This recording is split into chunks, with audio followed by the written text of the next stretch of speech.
Okay. All right. Oops, that's probably very loud. Okay. Hang on. I need a snack.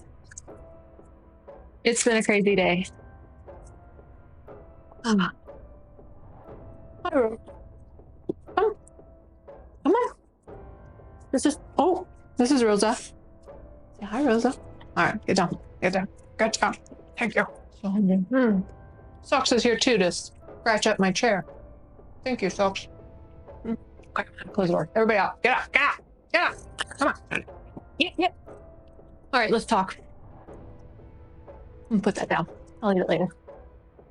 I went to the Zak Bagans Haunted Museum. Okay? Here's a shirt. Proof. Can't buy this in the gift shop. You can't. But I got a lanyard. I don't want to talk about it. I have mixed feelings. Okay. So, first, happy Beltane. Blessed Beltane.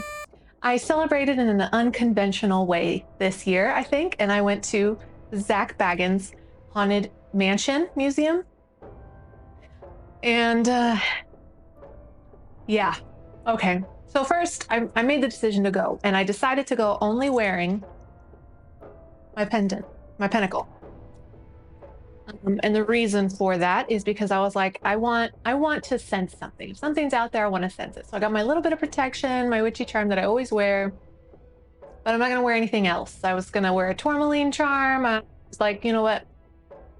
I did actually carry tourmaline in my purse, and I just now realized that I had it in there. So that's good. But I made a decision not to do anything else for protection because I wanted to feel some energies. I wanted to feel some spirits. Dumb. So stupid.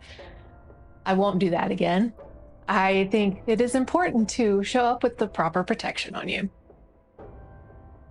Because as I was going through all of the rooms, and there are so many rooms, it's a 2-hour tour, y'all.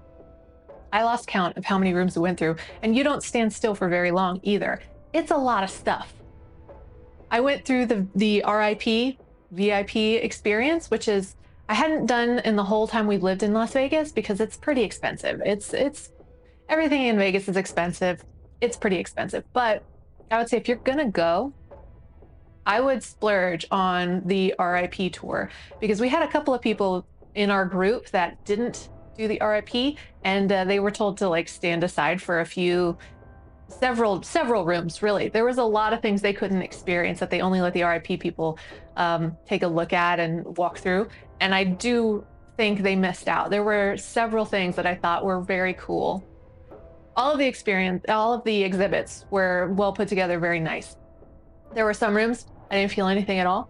The clown rooms, I was like, this is creepy because it's clowns, but I don't feel anything extra. But when I first entered, from the moment I walked in, I touched the door and walked into the mansion, the main part, I started to feel like pins and needles all over my body, especially on my neck and stuff right here. It might be red. I don't know. I haven't looked in the mirror, but I've been scratching at it all day since I went to the museum because it's been itchy. I've just felt itchy all over and pins and needles. And that's typically how I feel energy in my hands. It's little, not like you're going numb, but soft pins and needles, just prickles. I feel prickles. And I did feel that immediately upon walking in. It's a creepy ass place.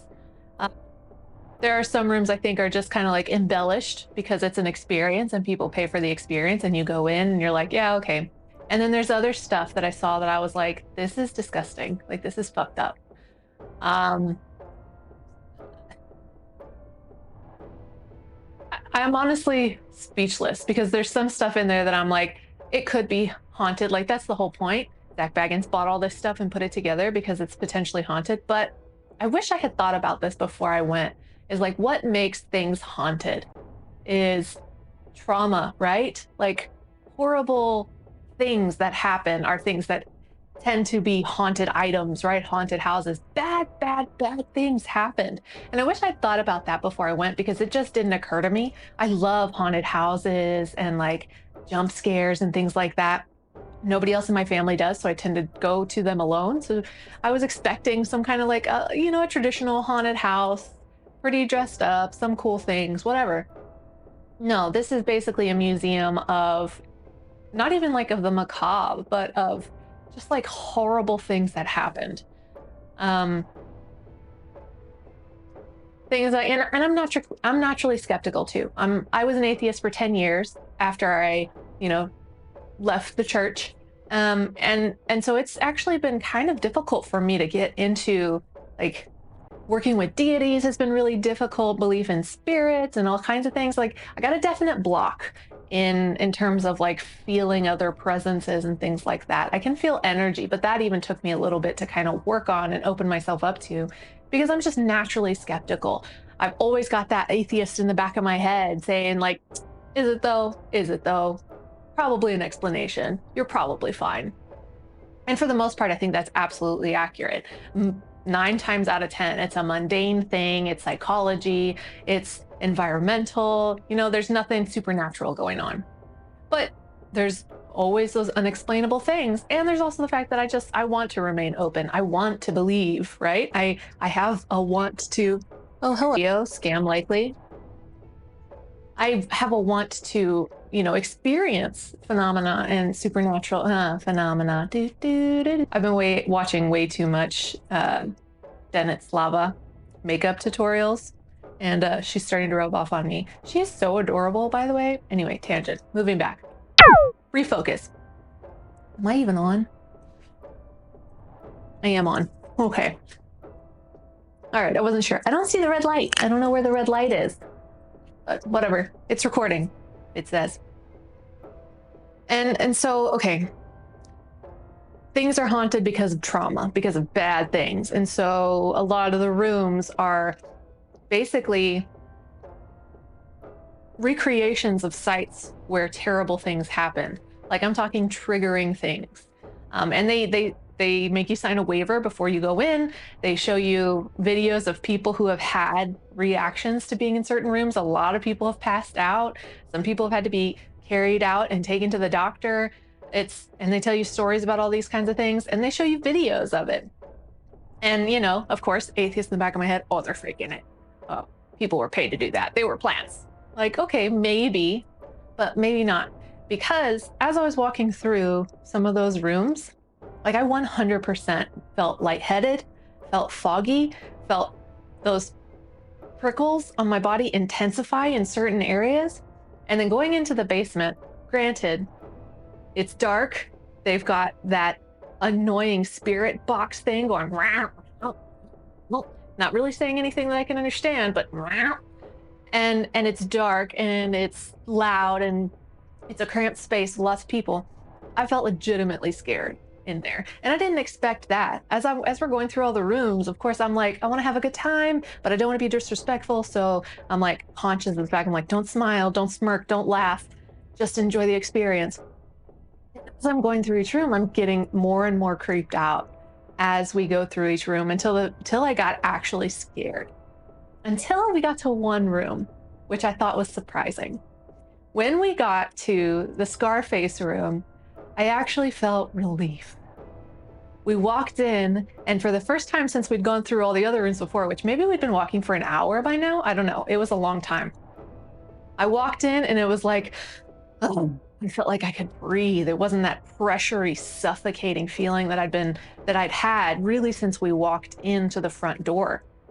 And I thought that was really strange. But I don't know, something about that room was actually kind of comforting. And it might have been because it looked a lot like a library. There were books everywhere. But it's also like got artifacts from Scarface, and like the mirror in there has seen a murder and like all these things that are weird. But I walked in and I was like, this is much better. Thank you. Whew, I get a breath now. And then there were other rooms where I felt absolutely nothing, right? Like some other places, collections of serial killer artifacts and like I said, the clown stuff, like where they've curated a lot of neat stuff and disgusting stuff, but it's just a museum, right? Some rooms just felt like a museum. But that's also where like the disgust from me comes in, is like they're talking about these serial killers and all the terrible things they did. They've got Jeffrey Dahmer's like kill kit on display and stuff like that. And to me, it almost felt like we're all a bunch of people here just to like oogle at this awful stuff of this person who did awful things. as like entertainment. And as that being part of this experience made me feel pretty disgusted. Made me feel pretty like, ugh, I don't want to be here anymore. I'm over it. This isn't fun. This is gross. I don't want to contribute to this. I get that, like, again, haunted things have been through terrible experiences. And so maybe those things are haunted. Cool. I don't know. Some of those exhibits just made me squeamish in terms of like, this isn't right. This stuff should be like burned and forgotten. And like, don't keep this guy's name alive. No, we don't want to celebrate the acts and things he did. Burn it, forget him. May he be cast into, non-remembrance forever. Anyway, but it was a neat experience. That aside, it was a neat experience. It is by far the most hardcore haunted house, macabre museum experience I've ever had. Everyone was very professional. We had a good group that were, for the most part, pretty quiet, respectful, professional, there to see cool things. I got one jump scare, and it was my own fault because we walked into like a jail room, and there is this like solitary confinement door attached to the wall with a little window cut out.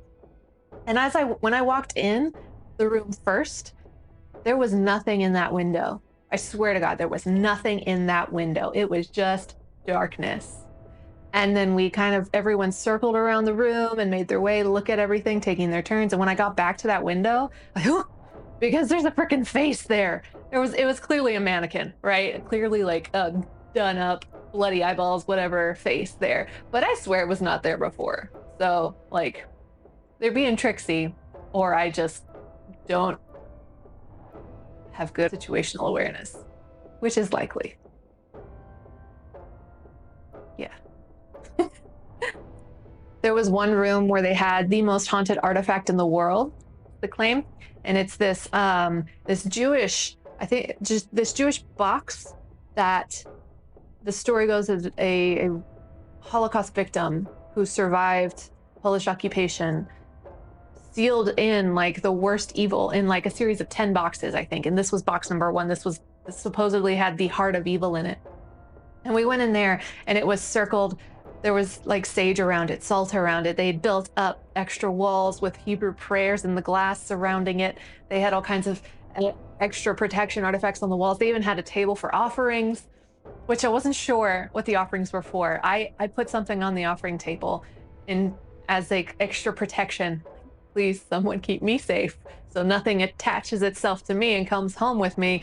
But it's also like in the room with the greatest evil. And so I'm like, is this an offering table to the greatest evil in here, or to like protection from the greatest evil? I don't know. But I put an offering there and I was just like, keep me safe. Whoever's out there watching over me, don't let this thing come home with me. But anyway, it's for entertainment purposes, right? And so I was definitely entertained. It was definitely an experience. And I did feel things. There is an energy in that house. And in certain rooms, certain things, there's more intense energy. But other than that, I didn't have any kind of supernatural experience. I didn't see anything strange. I didn't feel any kind of attack or anything. Even though on the way home, I did want to like properly cleanse. And at the end of the whole tour, they have this giant agate throne for you to sit on to like cleanse and purify. 100%. I sat on that for a couple of seconds. And then on the drive home, I rolled down all the windows on the highway and just drove the whole highway with all the breeze blowing in, attacking my face. And then I got home and I took out my bell and I sound cleansed the house. I sound cleansed myself. I sound cleansed the car. And I wanted to use sage, but my husband's asthmatic, so I had to really be careful with lighting anything. Smoke's a big trigger and intense fragrances are a big trigger. So I can't use most of those things a lot of the time. So really sound cleanse and other types of purification are what I go to. A lot of the times I'll do a sound cleanse throughout the house. I'll do holy water, salt water throughout the house. I'll put runes in water.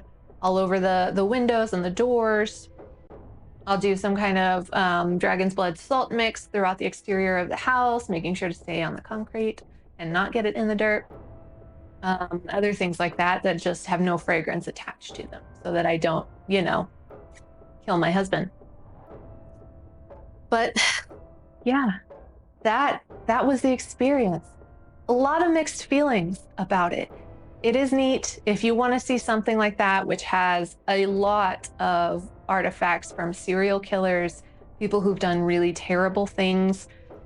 This is a museum that has a lot of that. It's also got a lot of other interesting things that have no story attached to them. They just have them on display and decorations. They're really cool looking, pretty creepy. They've got a celebrity area from celebrity things, which, made me sad, like Robin Williams.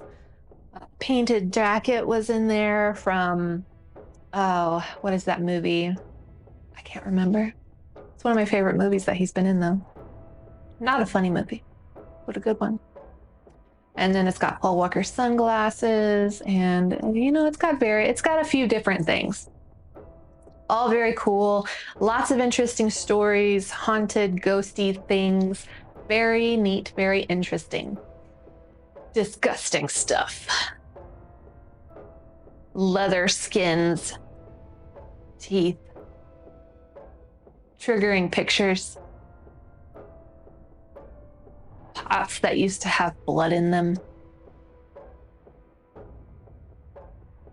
It's a creepy ass house. Would I live there? Hell no. People did live there though. And now it's a museum, and Zak Bagans has outfitted it with all the creepiest shit in the world. So, all right, I'm gonna wrap it up then, because I don't think I have a whole lot else to say. If you're gonna go, I recommend doing the RIP version. It's expensive, but if you're gonna do it at all, you're gonna miss probably at least a third of it if you just do the general admission. Make sure you wear protection when you go. Tourmaline, jet, obsidian, onyx, pentagrams, crosses, whatever it is you wear for protection, definitely wear it. And then I highly recommend cleansing in some way after the fact. Saging, sound cleansing, take a shower, whatever it is to you. The gift shop was also pretty cool. I expected it to have like the normal occult stuff in there for sale, and there were some pretty unique things in there that I hadn't seen in other shops like that before, so that was pretty neat. It's always nice when you find some place that isn't exclusively stocked by Temu, which, this place had a lot of unique and interesting things that I hadn't ever seen before. All of it pretty expensive, of course, but it's there if you wanted to buy something. And yeah, celebrated Beltane in a weird way. Now I'm gonna go make some burgers for the family, and hopefully I don't have nightmares. I will report back if some weird shit starts happening though, and let you know. All right, if you visited Zak Bagans' Haunted Mansion Museum before, let me know your experience down below. Did anything weird or paranormal happen to you? How did you feel walking through it? Was it all just a big like meh, whatever experience, or did it freak you out? And if you haven't been, would you go? Living in Vegas, we're about to move to Hawaii. I had to go. So anyway, let me know what you think, and I will see you in another video very soon. Bye-bye.